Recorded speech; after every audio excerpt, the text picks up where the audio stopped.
What's up, guys? I'm in the middle of remodeling my kitchen. That's why I have this weird background, but I thought it'd be a good time since I'm about to sand all my kitchen cabinets.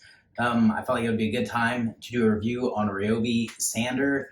It's an orbital sander. I got it maybe about 3 years ago, never had issues with it. Recently, this pad, or when I put the sanding disc on when I'm sanding, the sanding discs keep falling off. And then I realized that you could actually replace this top piece with a brand new one. That's what I'm about to do. It's 4 screws in each hole. And overall, I'll say I'm super satisfied. It comes with this little thing. It's supposed to be to catch dust, but it doesn't really work too well.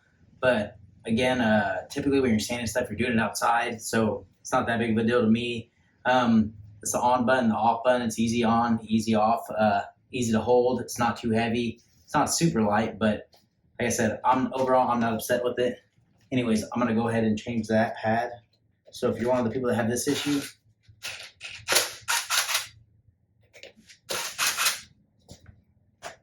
then I'll go use it and I'll come right back and I'll give you a review on that also. Oh yeah, this one doesn't feel very rough. This one feels like brand new Velcro or something. Actually pretty nice. Easy replacement.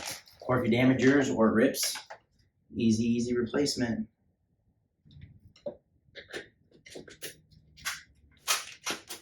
Yeah, but overall, I'm super happy with this thing, and I think if I had to buy another sander, another orbital sander, I'm probably gonna go through Ryobi. I got this as a gift, but I said probably, I can't remember. I know I said like 2 or 3 years, but I'm pretty sure I've had this like 5 or 6 thinking about it. It's pretty old, but anyways, it still works good. Ryobi sander, definitely recommend it.